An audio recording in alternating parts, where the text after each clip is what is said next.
Hello, everyone. I'm Eric Bevavino, host of the Mobius Connect podcast, focused on connecting military veterans to the maintenance and reliability community.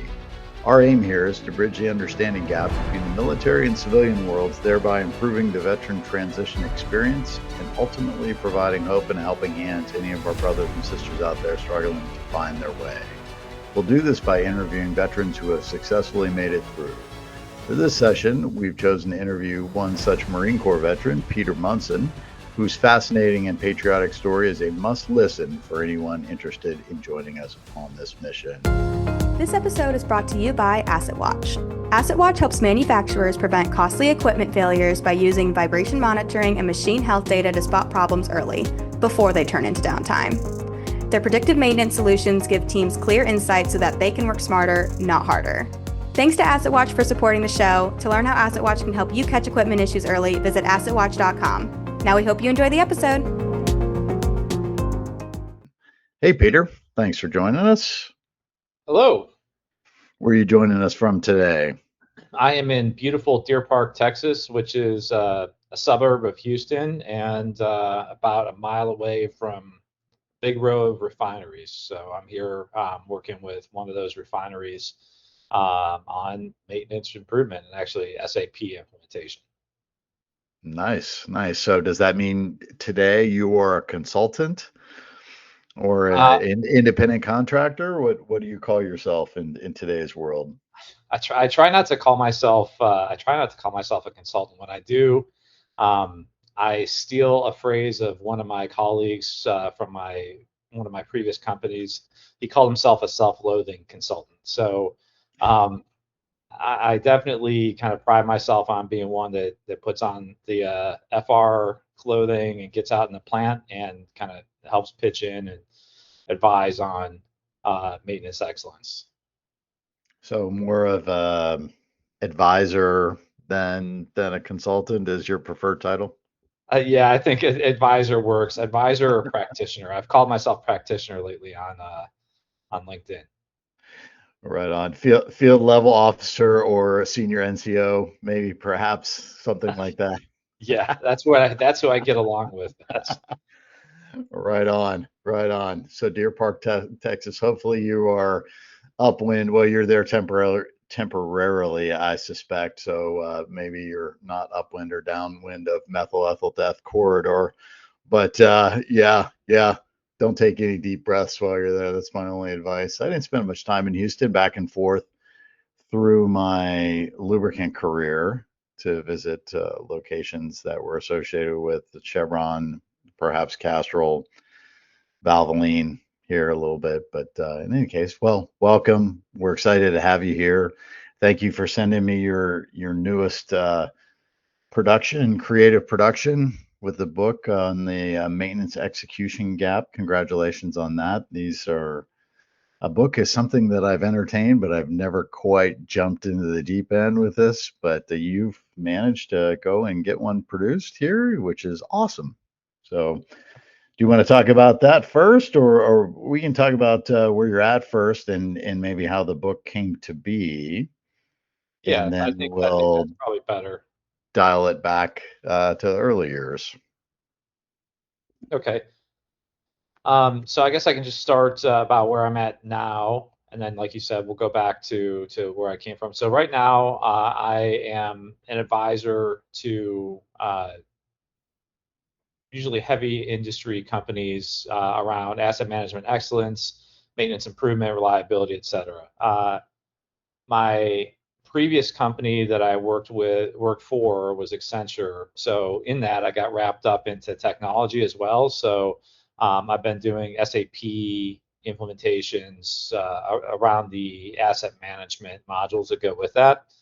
But my career since leaving the Marine Corps has been, or at least in the last almost decade, has been in consulting in maintenance and reliability.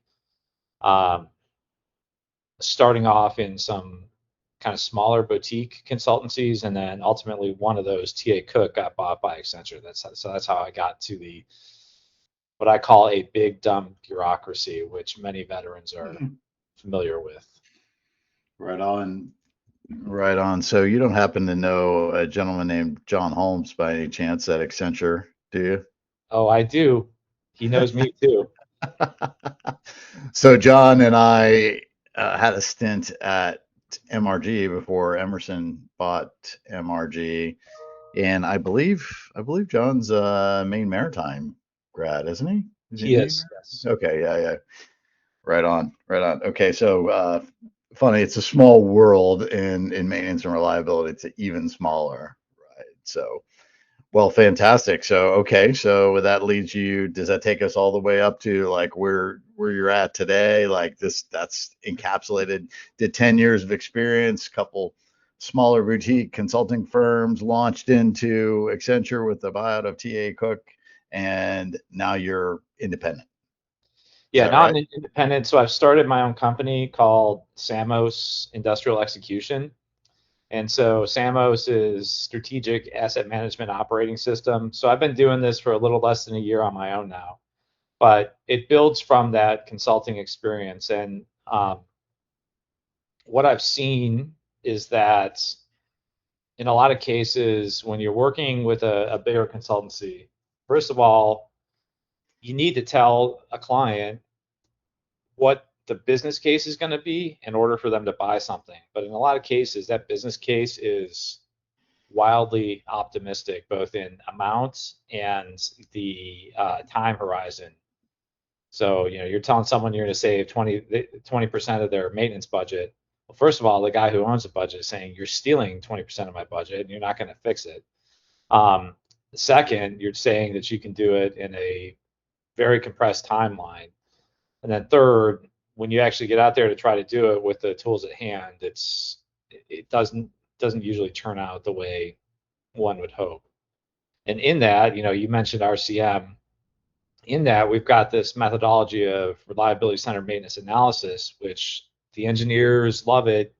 You spend a lot of time, months and months, and millions of dollars, um, in what I call admiring the problem. But then by the time you get done with all of that, you have not actually gotten the resources to the person in the field doing the repair. So you've analyzed the problem again. You haven't changed how maintenance is being executed. So in my experience of dealing with that and seeing smart reliability and maintenance managers tell us, hey, I've seen this story before. I'm not paying you, over $1 million in 18 months to do another RCM study. Um, I've kind of reallocated my focus, and that's what the book is about, is on Mm. reallocated that focus on maintenance execution. And so this being a veterans podcast, I think we take that back a bit. So ultimately, this stems from my military experience. And I was a KC-130 pilot in the Marine Corps.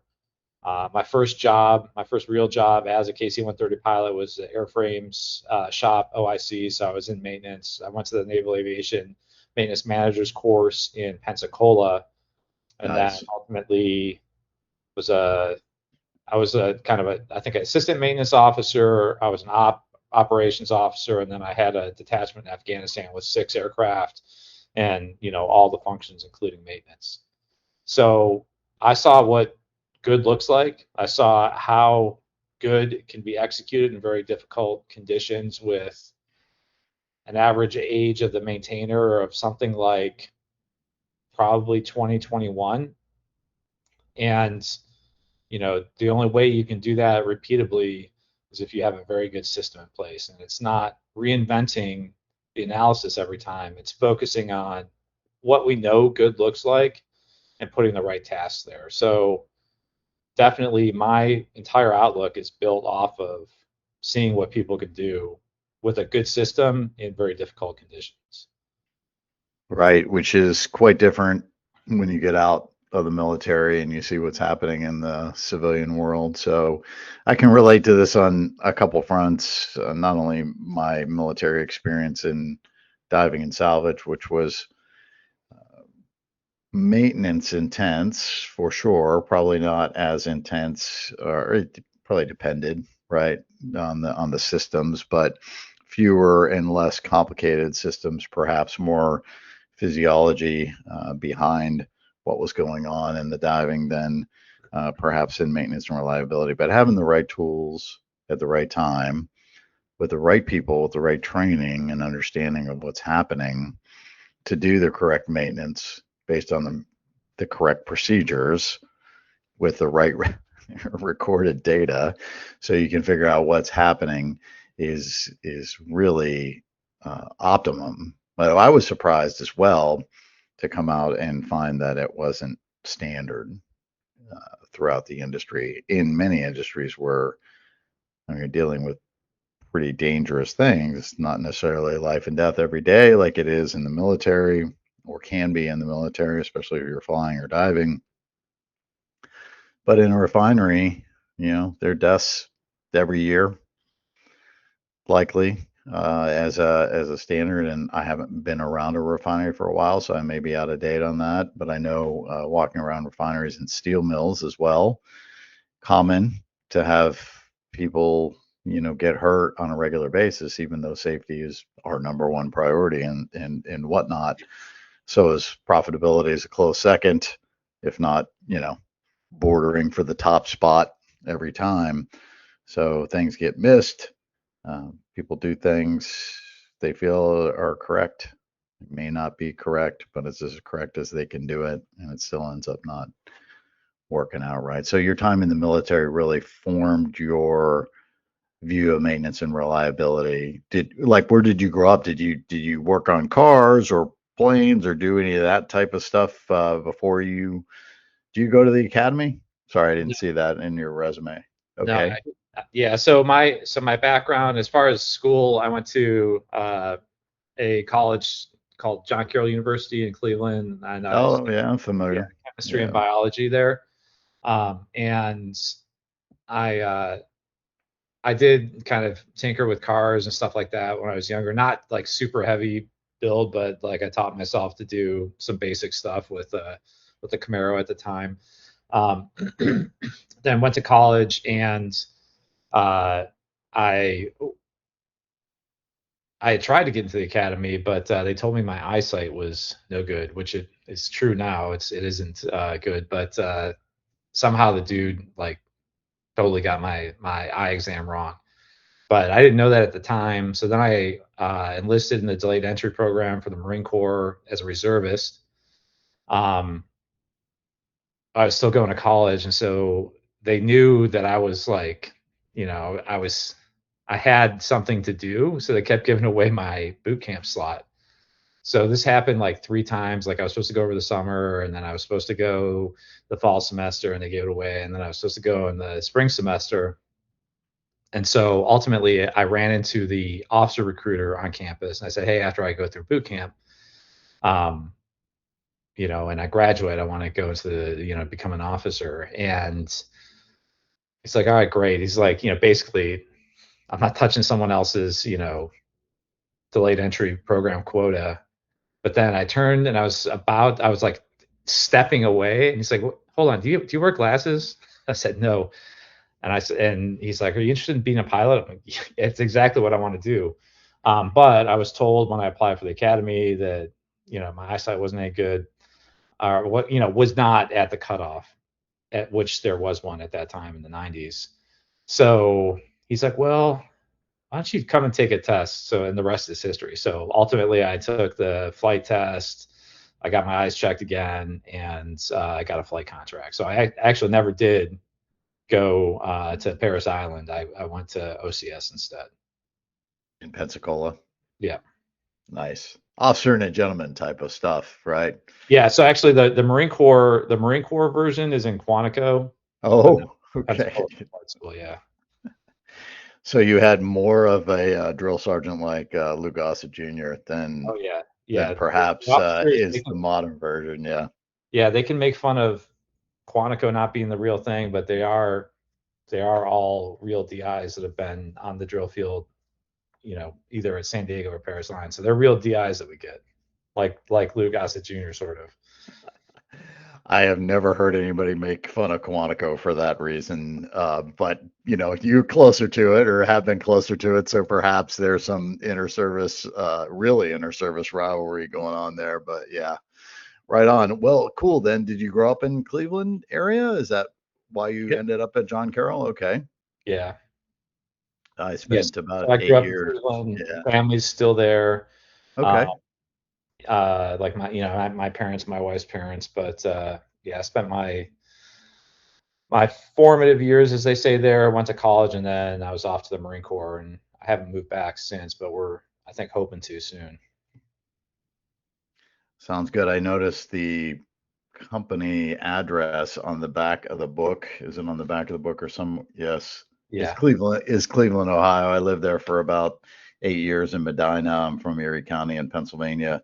So that's not unfamiliar territory for me. And we actually made a stop in Cleveland on the way back of a college from some college tours.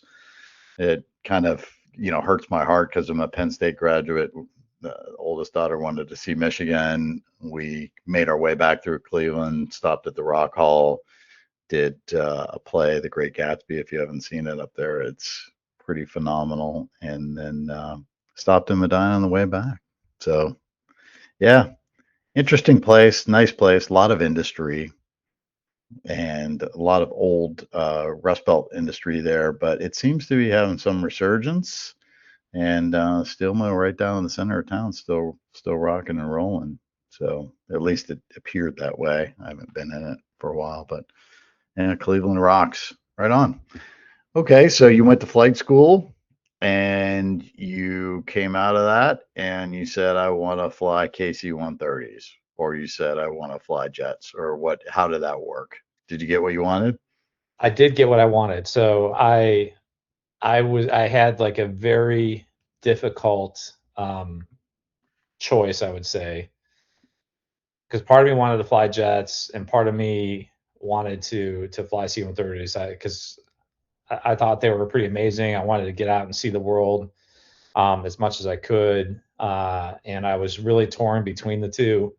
And ultimately, uh, like the day before selection, when you go and put in your kind of request, I was driving past Pensacola Airport and I saw a Marine KC-130 doing touch and goes in the pattern. I was like, all right, I'm gonna put that first. So I put Hercs first and got that. And there's still that like little piece of you that's like, you know, there's some inferiority complex where you say, man, sometimes I wish I could say I flew F-18s, but the stuff that I got to do as a KC-130 pilot was truly amazing. And I did get to go all over the place, see a lot more, and do a lot more than I think I would have been able to do as a jet pilot. Of course, different experience, but for me, it was a good one. And so, I selected in '99 and selected into a community that was, there's a lot of people trying to build time for the airlines.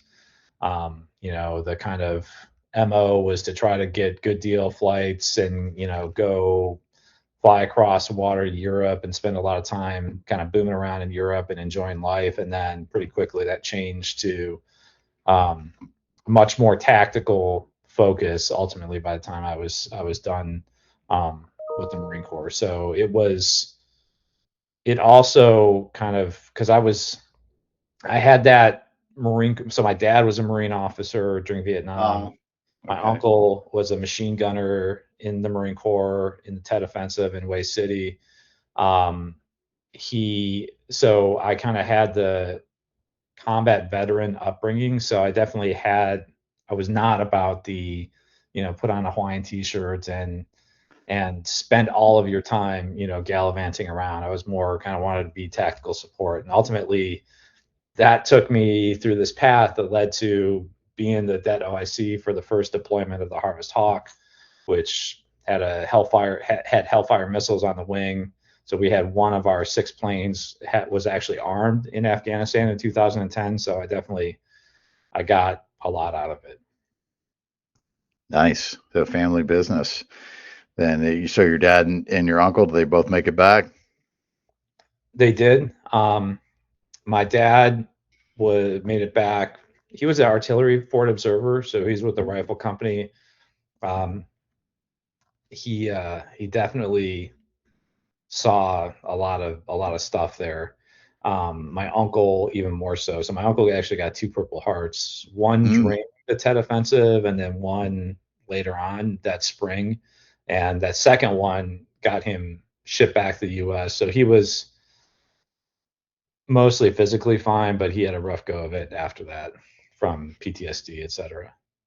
I bet. I bet. I mean, we're still struggling to handle PTSD for veterans these days. More suicides in VA parking lots happening recently, or sometimes I'm not sure if it's old news or current news, but I think it's pretty recent. And just a shameless plug for Healing the Hero here and other good nonprofits that help relieve some of the tension of PTSD. So I'm sorry to hear that with the after effects, invisible effects of war to most people, right? But the family experiences that, and thank you for your service and their service as well, because they did the deal. They absolutely did the deal as well as you did. So thanks for being over there. So tell me about the challenges of running these very complex airborne vehicles in a place like Afghanistan. Yeah, so that's a that's a good and interesting question. So, you know, the perhaps the hardest part of military aviation, when you get down to, all the things that need to be done, the hardest part I think is the maintenance part. Especially when you're deployed, and so you got a very long supply chain. You are in very austere environments that the aircraft wasn't really designed and tested 100% for. I mean, they do all kinds of hot weather, cold weather, et cetera tests, right? But like until you get out in that environment, and also you're running these aircraft far, far beyond the expected designed amount of surge operation, right? So you're Mm, getting what the annual flight hour plan used to be for a Marine or Navy squadron. You're getting that in a few months once you hit 9/11 and start deploying things. So when I was in Afghanistan in 2010, um, we had gotten a newer aircraft, the KC-130J. So when I started off, we were flying KC-130s, Fs and Rs. So the Fs were built in the late 50s. I flew one that was 1958 vintage and into the 60s. And so those had, of course, their own maintenance problems that we dealt with up through the early part, like through 2004 to 2008. Like we were still flying those older planes, but we knew them so well, especially the flight engineers, and you could do all kinds of stuff to like jump cannon plugs and basically trick the system because it was pretty analog. So you could do a lot of things to keep them running. But when we got to the new stuff, they're newer, so in one sense more reliable, but you can't jump cannon plugs, you can't trick the computer. So there's a lot more instances where they'd be hard down. So um, and then you're relying on those computer systems and all the glass cockpit up front, and it's got the fully automated digital engine control that's all computerized. But when it's 120 degrees out, like that stuff starts to fail. When there's dust mm, everywhere and you're putting in your maintenance card and your mission cards, those things don't always take.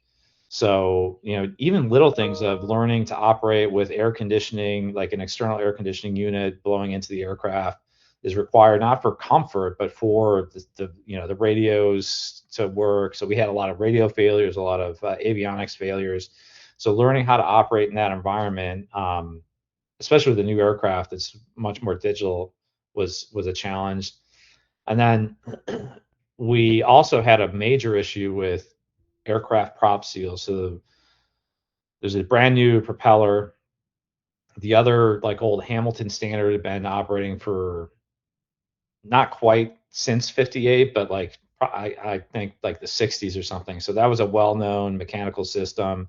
All the kinks had been worked out. So we got this new Dottie propeller, and the seal in the system was failing due to use and heat and dust. And so we had a lot of prop changes we had to do. And so you're interacting with the supply chain, you're interacting with the engineers at NavAir, et cetera, so that you can, um, you know, help the system come up with a way to give you more reliable parts. So like there was a lot of learning that folks like myself and others in the maintenance and operations side were doing to try to kind of keep these things running out there, because ultimately you get out there, the crews are trained, there's dangerous stuff happening, but they're going to get out there and fly the aircraft. It's keeping the aircraft flying is the hard part, as I kind of described. So what was your standard squadron complement of airframes, and did you have ready service spares? Like you got 10 and you took 15 just in case, to make sure the mission was successful, or how did that work? So the standard KC-130 squadron in the Marine Corps at that time was 15 aircraft. So we were still fielding it, so it kind of went up from like 10 to 12 to 15 as new J models were getting delivered off the line, like in that period of, I think, 06 or something through 10, I think. Okay. I don't remember exactly when they kind of like all were out there, but in any case, so you're growing to a 15 aircraft squadron. But when we deployed to Iraq and Afghanistan for the Marine Corps, we deployed, except for like OIF1, like in '03. After that, it was 6 aircraft at a time. So you deploy with a detachment of 6 aircraft. Hmm.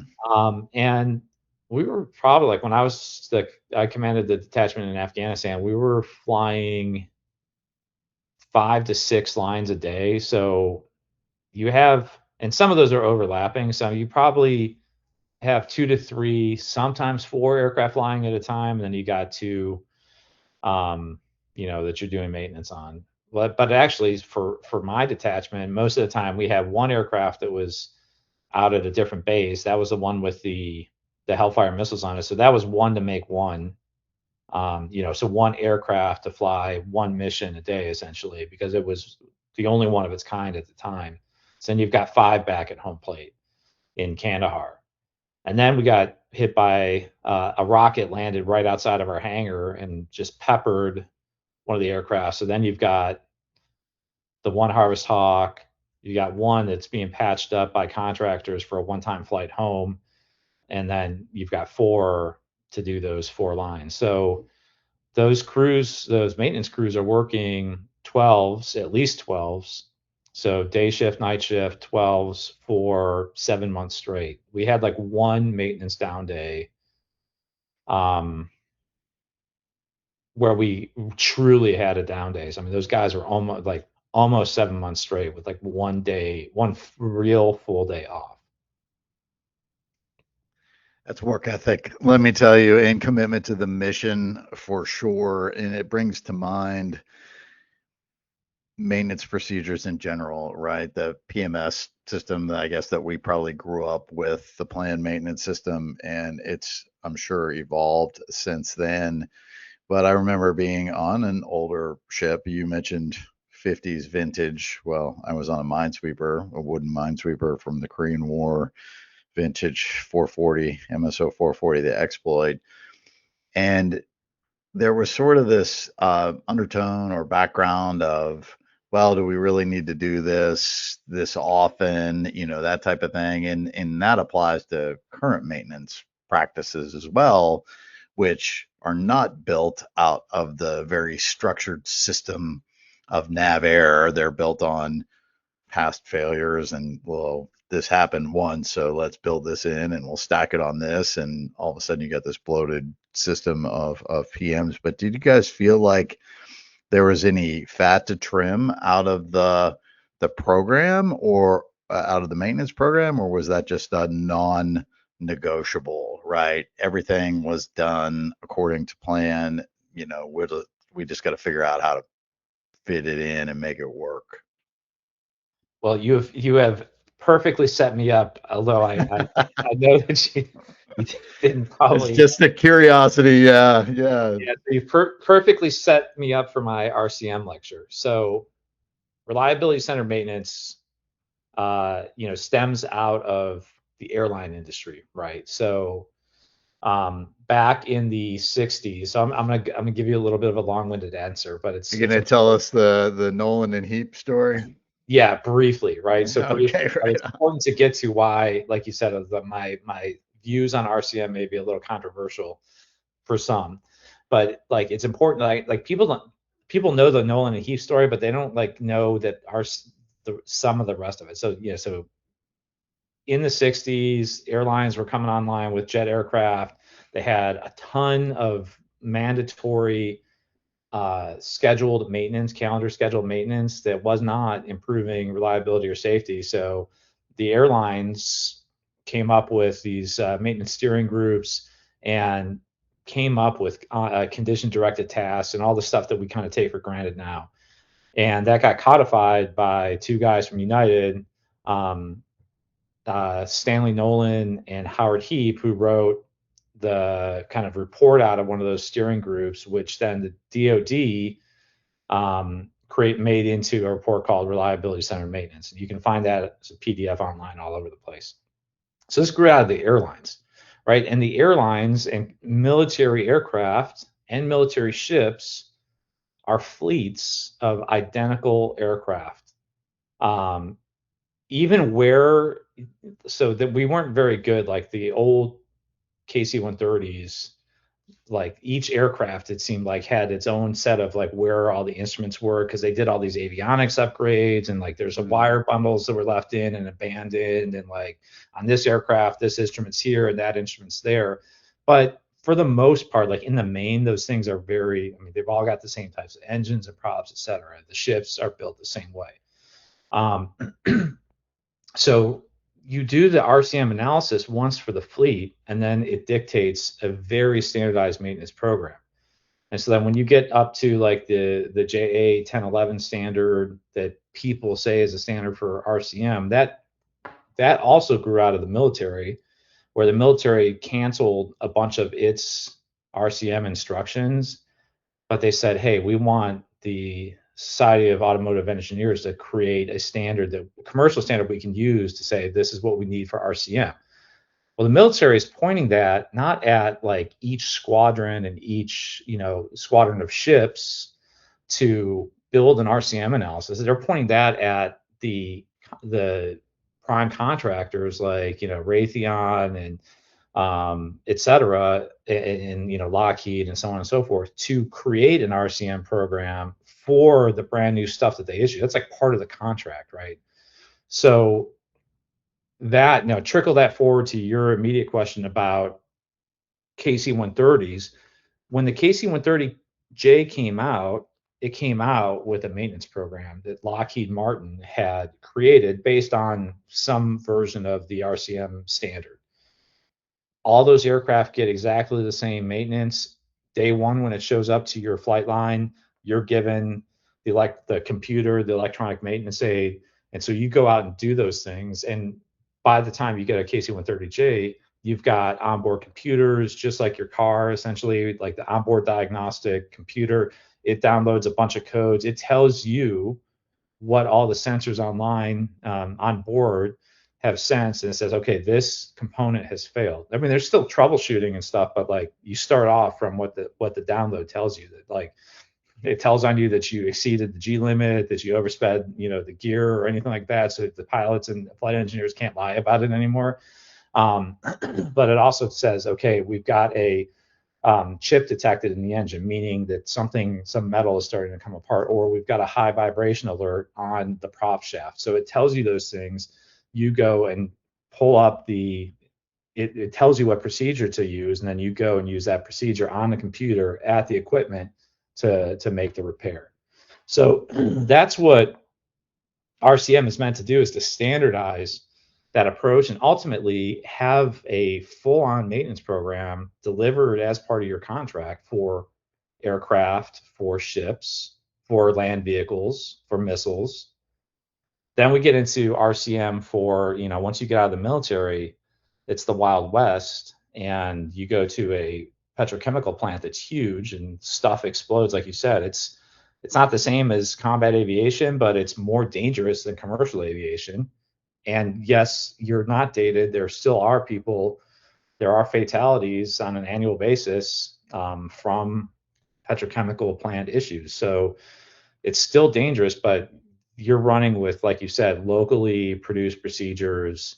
You're running with, like you said, we had, we missed a valve, we missed doing a regulatory inspection on a valve. So now we've got an extra inspection, extra PM on top of it. So it's kind of this accretion of things instead of a standardized maintenance process. So RCM to me is a good thing, but it's made for a very, very standardized, very highly regulated environment. And what we get wrong in the civilian side of things is that there's a bunch of consultants. This is where it comes into self-loathing consultants. There's a bunch of consultants, and what they know how to do to try to fix things is that they can analyze that equipment again, tell you what are the right things to do on it. My argument is that those are solved problems. The refinery up the street from me right now has been running for over 90 years. There's equipment in there that's decades old.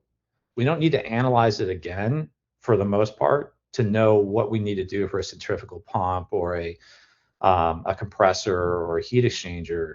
We need to take best practice and enable the people that are executing the maintenance with the right information, the right tools, the right time to do the repair properly, et cetera, to get it right. So my argument is that, RCM it's not that RCM is wrong. It's that for the most part, you need to focus on executing what we already know as opposed to reanalyzing it.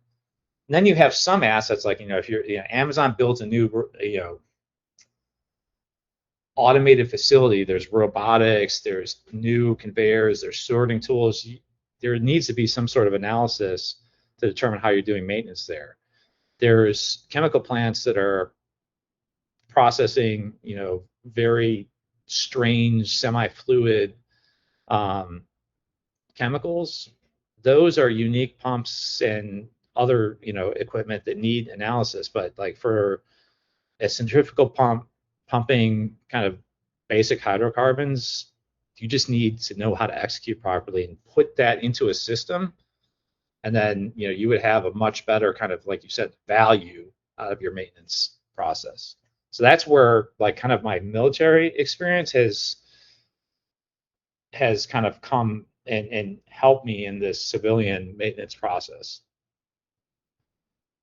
Really, really interesting, and thank you for that, Peter. I mean, when you're talking about a KC-130 and, a fleet that, I don't want to minimize it, but more or less like the Southwest model, which is probably built off the military model, right? Where you have similar airframes, engines, landing gear, hydraulics, all that type of stuff. And you kind of nuke it out, to use a Navy term, right? You nuke it out and you make sure that that system, which is a bunch of systems in and of itself, goes flawlessly while you're on missions in Afghanistan, a dusty environment, everything like that. So that's one thing. Applying it to a bunch of systems, I mean, it's just like a bigger airframe, right? Just in the simplest form, a chemical plant or a refinery is just like a big asset, a giant asset full of sub-assets and subsystems that need to be nuked out and then coordinated.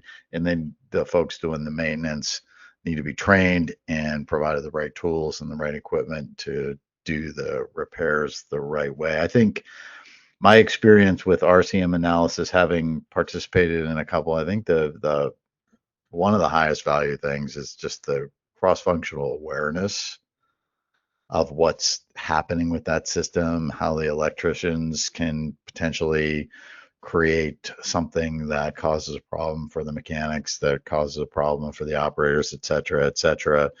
Whereas I can see where it falls down, not only in time, and execution always took a lot of time, but the awareness is good. But on the execution piece, if it's not taken to that next step and the folks who are doing the maintenance are not enabled to do it the right way, then what the heck are we doing? But it's complicated, right? I mean, when I guess throughout my career, a new plant was built, brownfield site, you know, the people who built the plant weren't always, and maybe this has changed, weren't always responsible for putting a cohesive maintenance and reliability program together. I mean, it's all the individual systems like the pumps and the turbines and boilers and the things that you mentioned, right? That it's up to somebody else to weave them all together, right? And here's this big box of CDs, or in the old world CDs, or you don't even get a box of that anymore. It's like, go download this thing. So it's all put back on the operators and the maintenance and reliability folks in the plant, which is a pretty big task. Pretty big task, a lot of pressure and all that type of stuff. So you're helping those guys get that together, I guess, right?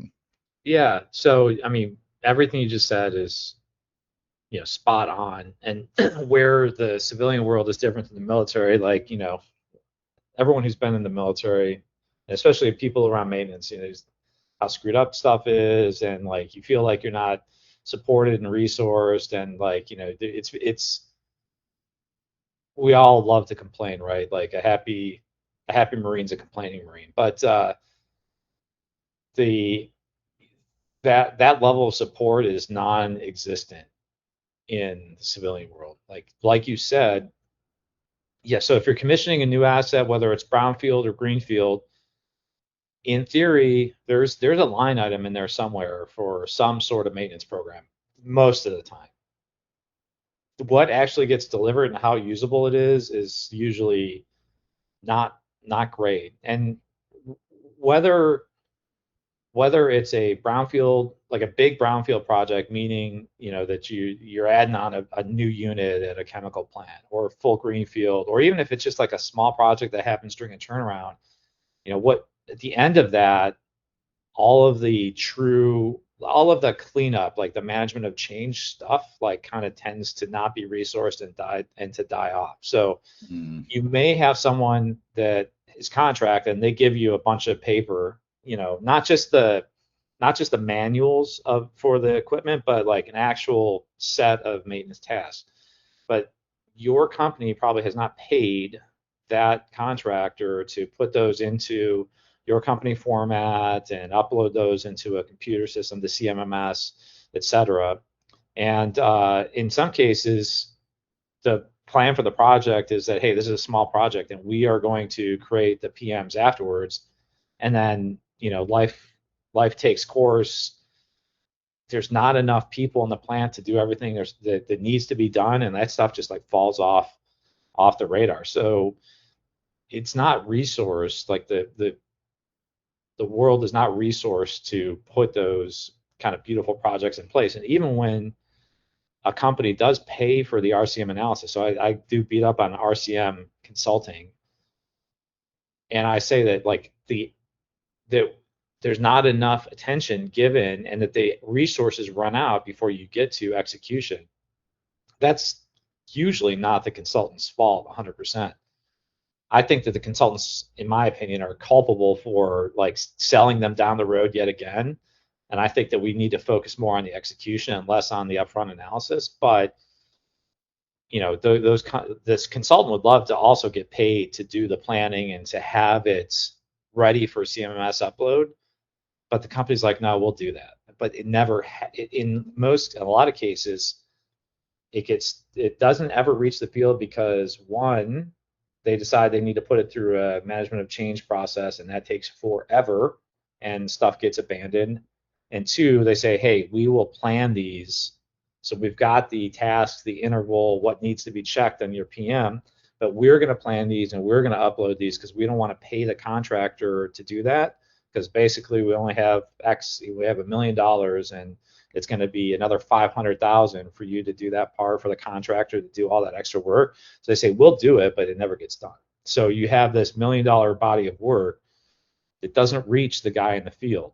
And sometimes it does get out there. There's something that goes into the CMMS. There's some work order, but it says that you need to use a torque wrench, and you need to you use an induction heater to put this bearing on a shaft, and that you need to check the temperature of this piece of equipment, but you don't have an induction heater, you don't have this, that, and the other, and the guys aren't reading the work order because they've always been garbage. So they like, look, okay, I need to go out to pump such and such, and the title says replace bearing, and okay, I know how to do that. So often it doesn't. In whatever way they learn how to do it, right? Not necessarily the right way, or maybe they learn the right way, but there's a more expedient way that they've been taught that may not be precision maintenance quality, right? So that is another great veteran tie in there. So another gentleman you may know, Tim White, who also was in the Ah, okay, yeah.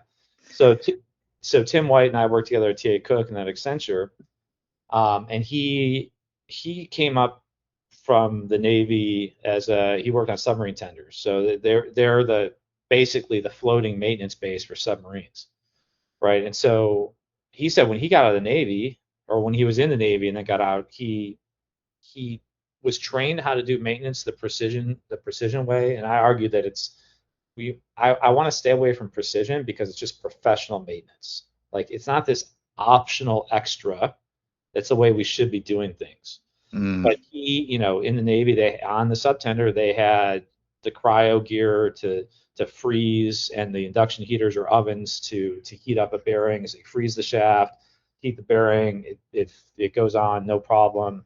He was telling me that we had a conversation a couple weeks ago. He's like, the hardest part of that was making sure you got the right interference fit, because there's so much play. You're not banging the bearings onto the shaft.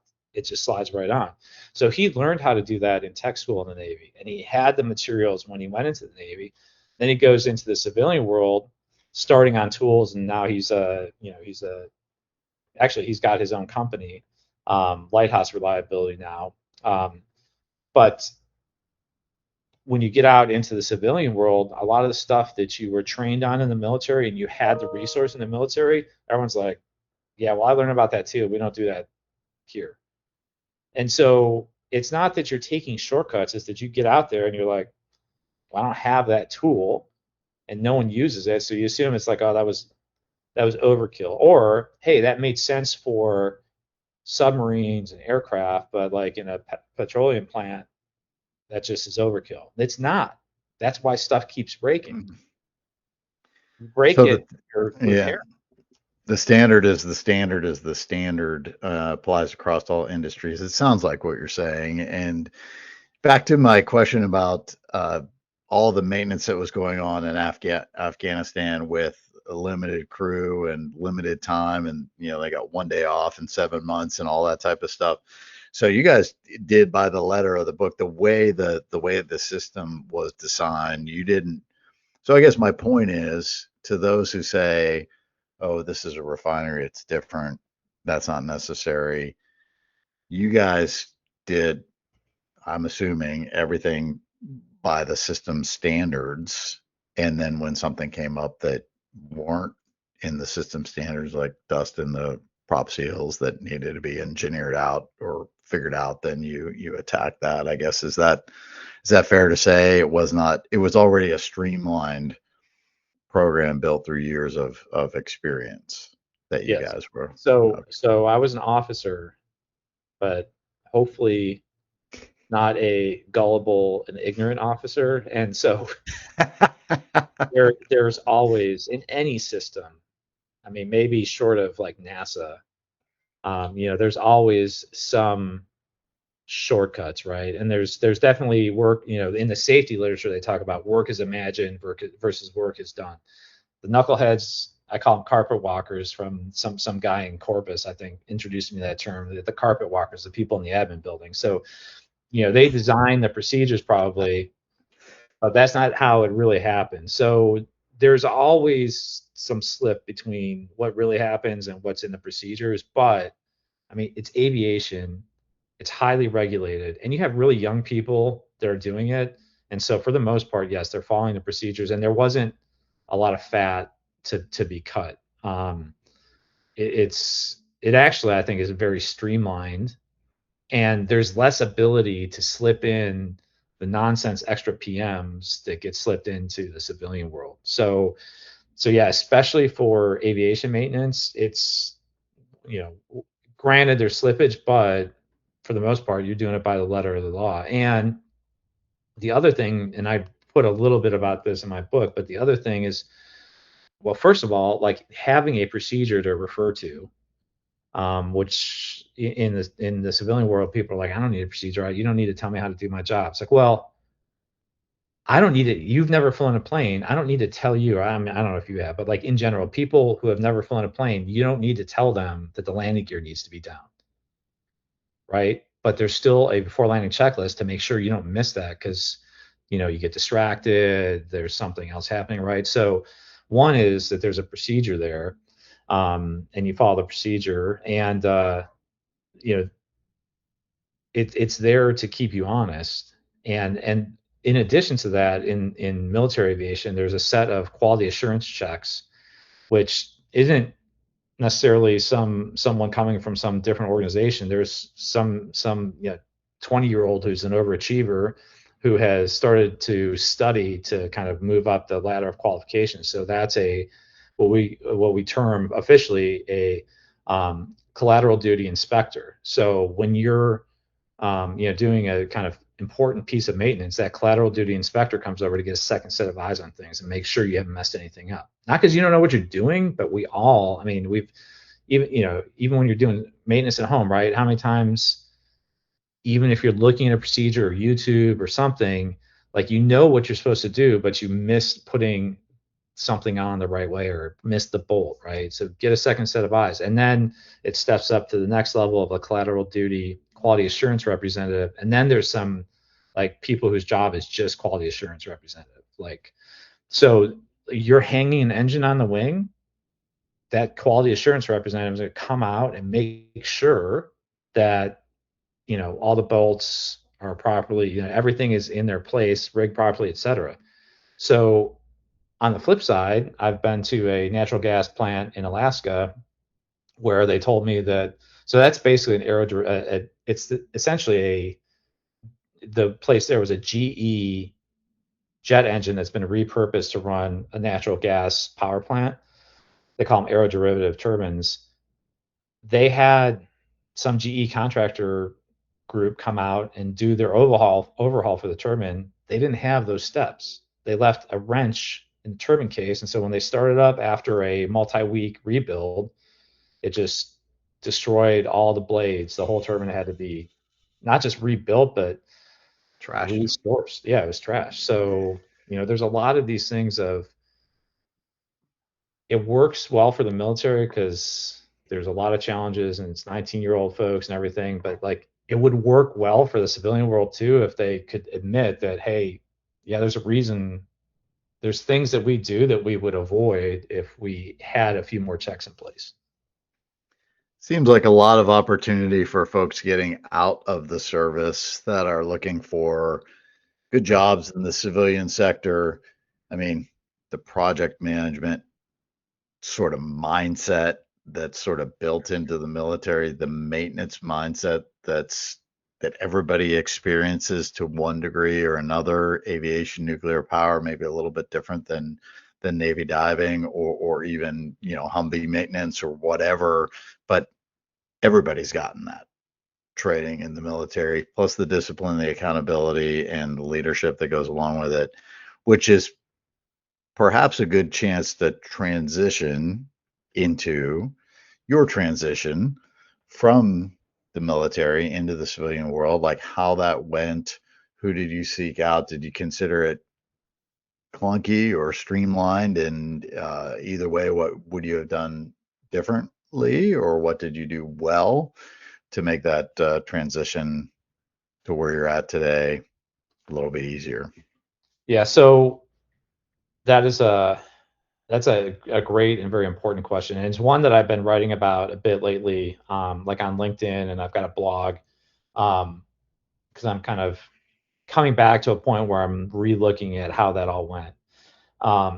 So first of all, so PTSD we already touched on earlier. That's its own specific thing, and in a lot of vets, especially if folks haven't been in combat or haven't been in what they consider to be really bad combat, like, well, I don't have any problems like that. Let me tell for a lot of the folks, whether you're in combat, not in combat, if you're in some of these roles where you're doing stuff that's like an adrenaline fix, like you were in the aviation, you were in the infantry, shooting guns, you were doing whatever, like that's like an addiction. And you may be someone who's like, hey, I don't have any Marine Corps tattoos, I don't have stickers on my truck, I'm not gonna have a problem transitioning. But guess what? Like when you go from doing that stuff to like dealing with corporate America, it is a rude awakening. And it's not the rude awakening that a lot of people think. Because I was like, hey, I'm not gonna have any problem transitioning because I'm done with the military. I'm ready to be out of here. The problem is that like it's nothing moves the needle anymore, right? So vets have a hard time in transitioning because, or a lot of them do, because they're like they look around, they're in cubicle hell somewhere, like, you're like, I can't believe that you people, this is your whole life, and it's very hard to make that adjustment. And so, like, I think that, Rough start. Like, what are all you losers doing here? I can't believe you do this. What is happening?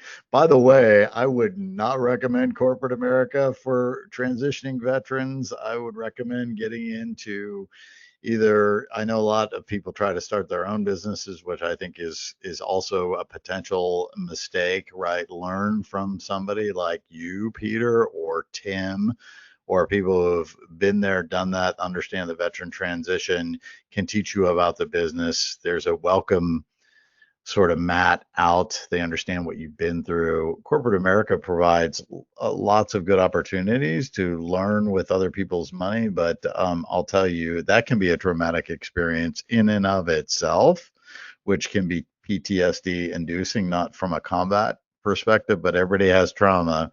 And a lot of people have trauma from their childhoods or their young adult periods that just, once that's sort of resolved or sort of pulled out of the system, can pull the other things out. But don't subject yourself to unknowing trauma. Talk to somebody and see where it goes. But sorry to interrupt, but it's just a little, you hit a nerve there. And yeah, corporate America is a very interesting animal that we could talk a lot about over a couple of years. But anyway, yeah, please continue.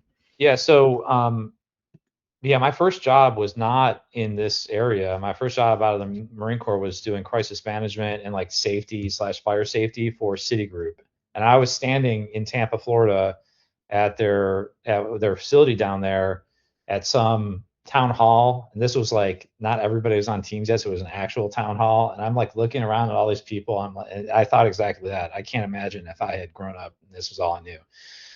That was not a great experience for me. So fast forward to when I got into consulting a few years later, and I'm going out, I've got FR clothing on, hard hat, and I'm working with guys in the field. That was like, okay, this is my tribe, more so of my tribe, right? So some of the things I've said lately is like, go to as close to the so if you think you're one of those people that's like high high adrenaline, high speed, high standards, I say get as close to the operation as you can, not the cubicles, not the spreadsheets, at least directly, you know, get out towards the operation. If you want to do project management, program management, look at doing something like real time box, like turnaround, like big maintenance turnarounds. These things have to happen in like a month to 6 weeks.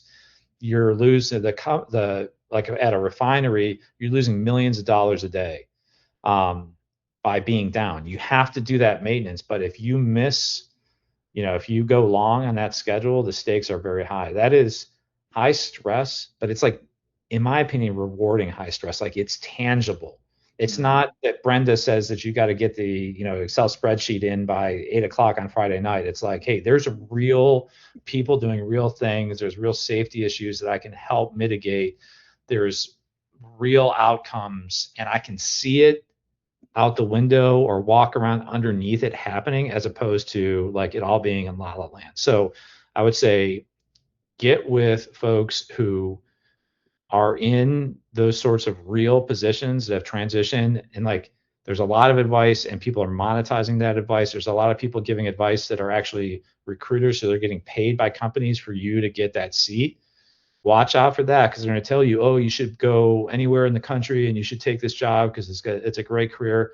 Talk to someone who's been out for several years, who is in a path that you think you want to be in, that is not getting paid, and realize that when you reach out to those folks, they got help and they're mostly willing to help you. And if they ignore you, that's fine. You're never going to talk to them again. But for like 99 out of 100 are going to respond and help you.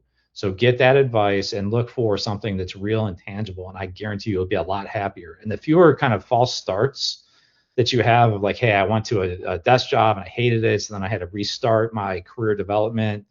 Like you're not behind, but you're behind the people who are going to be your bosses, and you're behind on the comp curve. So the sooner you can get in something that works for you, the better off you're going to be, and the more freedom you're going to have at the end, because you don't want to be, I'm 51. You don't want to be at my level stuck, or at my age stuck in a job where you still got a ton of bosses and you hate your life. I've been there, and that's why I'm working for myself now. Yeah, absolutely. I mean, avoid the vortex of mediocrity, which can be a long trail of tears and suffering where you find yourself in a box or in a corner in your early mid 50s, whatever, and now you're facing ageism and stereotypes about the military and stuff like that, and you're not having any fun, but you don't feel like you can maneuver away from it. So yeah, yeah. So don't start out on that track, I think is the point. Talk to somebody like Peter, who's available on LinkedIn, I suspect. Is that the best place to catch you, Peter? Yeah, absolutely. So LinkedIn, if you look for Peter J. Munson, so it's like the end of the LinkedIn tag. I think it's LinkedIn/in/Peter J. Munson.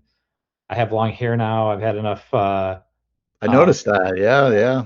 So the guy with the long hair and the beard and the bear picture, profile picture, that's me. So it's just I don't look the same as I did in the military. So on LinkedIn, and then also my company name.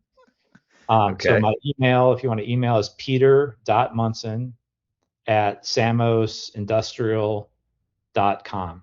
So between LinkedIn, you can find my website. There's all kinds of ways to contact me on both LinkedIn and my website. And I am happy to help folks, especially folks that want to get into these real tangible things. That's where I'm going to be passionate. Like if you tell me that you want to be an investment banker, that ain't me. And but I can probably point you to some people who aren't the recruiters, but do have real perspectives on those jobs. Super, super valuable. And the name of your book again and where it can be found? Yeah, so it's called The Maintenance Execution Gap, Why RCM Won't Close It and What Will. So the Maintenance Execution Gap, you can find that on Amazon, Barnes & Noble, Nook, the Apple bookstore, and it's not as easy, or it should be, you should be able to find it on more print sites soon. So it takes a little bit longer for like the print universe to spool up. You can get it in print at Amazon, but if you're someone who wants to go to Barnes & Noble or bookshop.org or what have you, that should be coming in the next couple of weeks. It's already in the system, but it takes a while for it to all catch up. Fantastic. Congrats on that. And I will attest to the fact that it is well laid out and organized and easy to get through, even with a little bit of maintenance and reliability experience in 30 years in the lubricant business. So I see lubricants mentioned a couple times in here, which is about the very important, right? But what I learned when I came to the maintenance and reliability, not nearly as important as you think it is when you're, working for big oil. Yeah. Right on. Right on. So, Peter, this conversation has gone by very easily and quickly.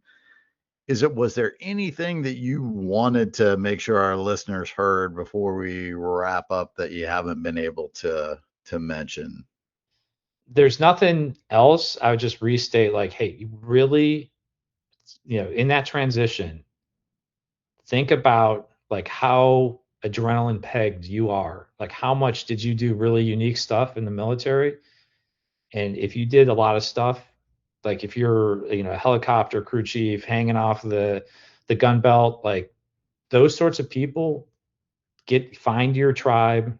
It may not be the same tribe, but find your tribe in work, find your tribe at home, and just look out, because even if it's not PTSD, I'm telling you, you will have challenges if you don't like have your eyes open and make sure that you're working through those, because like you get out and there's nothing moving the needle. So think about that and take care of yourself. I love it. It's beautiful. I mean, community is everything. And once you leave the veteran community, it's not gone forever. There are a lot of veterans out there that want to help, can relate to your experience, and you don't have to go into a SWAT team or, fire department or be an EMT or anything to get that adrenaline fix. Maybe your thing may just be a continuation of something that brings back that adrenaline to push down, some memories. But wow, I'm telling you, these turnarounds, you're not kidding when you say they're high stress. If you like that, guess what? There aren't a ton of people that are willing to do that out in the civilian world, and even less and less so with some of the generations that are coming along the way, because doing something hard and being accountable is not everybody's cup of tea, and it's highly valued. Get out there, get doing it. And that's really advice, Peter, that we haven't had yet on the show. So thank you for your unique perspective, and thank you for being on the show today. You already related where people can get a hold of you. I'm really interested in keeping track of your story and where you go and what you do. We have similar acquaintances, friends, and have run down similar paths, but I really like where you're headed with this, and I think a lot of people can learn from it. So that'll wrap it up for today. So thank you, my friend. Really appreciate it. Thank you. I really appreciate you and the team for having me on, and I really enjoyed it. I'm glad it didn't talk much about the book itself, and that's the way I want it to be, because like this is interesting stuff, and I think that the more vets that we can get into like these real kind of work paths, the better we're all going to be. Sounds good. Yeah, it could start to change the trajectory of recruiting as well, right? It's not just, hey, you're self-sufficient, you're willing to travel, go sell something, that type of thing, where you're actually contributing to the greater good Yeah, through a job like this, which is much more meaningful, more fulfilling, and can oftentimes result in a similar paycheck, so you can build some wealth for yourself and have your best life. absolutely. All right. Well, thank you, Mobius, as well, for providing this platform to help transitioning vets as well as those looking to hire them in the field of maintenance and reliability. That's a wrap. So give us a thumbs up and a like, and listen in. There are more to come. Thank you, Peter.